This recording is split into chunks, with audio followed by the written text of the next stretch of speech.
And the doctor is in, and this morning we have a moment of clarity, and joining us is Dr. Claire Rountree. She's the chief psychologist at the Malama o Manakai Integrative Clinic. Manakai o Malama Integrative Clinic. Sorry, I flip-flopped those two. Good morning, Dr. Rountree. Thank you so much for joining us. Thank you for having me. So this morning we're talking about wedded bliss. Yes. It's really good when it's happy, but not so good when it's bad. And a lot of marriages end up in divorce, but the statistics are getting better, aren't they? Getting a little better. Over the last decade, at first, marriage divorces were around 52%.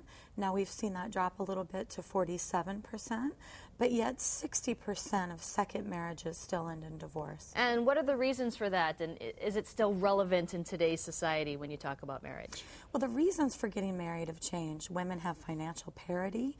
We're not quite in the traditional roles that we used to be in across the genders. So we're seeing more and more people marry for companionship versus necessity. And you actually have some tips before you dive in and, get married, what people should do. And the first one is to develop a friendship before romance. So important. Apart from the sexual relationship, apart from the romance, you really want to genuinely be able to say, I like this person.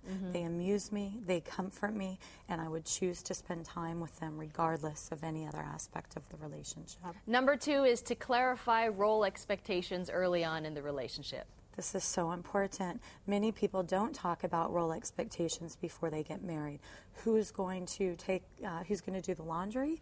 Who's going to take out the trash? Who's going to handle the finances? Very good idea to clarify that as much as you can. Yeah, very important, especially if you don't know who's going to take out the out the trash, That's right? right. Number three, build emotional intimacy. Build emotional intimacy. That means practicing being vulnerable. You want to be able to trust your partner. You want to be able to show your vulnerable self to your partner.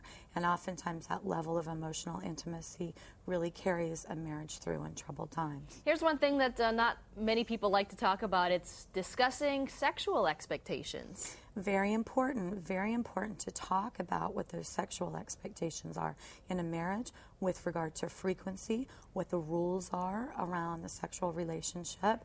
Traditionally, we think of marriage as just being monogamous, but that's not true in all cases. And again, very important area for married couples to talk about before they take that walk down the aisle. And finally, sharing life visions and goals. Definitely want to make sure that the goals are in line, right? Yes. When partners share life visions and goals, again, that compatibility factor really does play a part in lowering the divorce rate.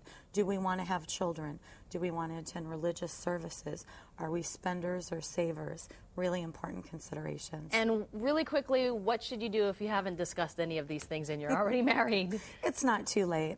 Oftentimes couples can come in, see a great couples therapist, marital therapist, make sure that you want to stay committed to the marriage, and it's never too late to better your marriage. All right, Dr. Rountree, thank you so much for joining us. Thank Good you. advice and good luck if you're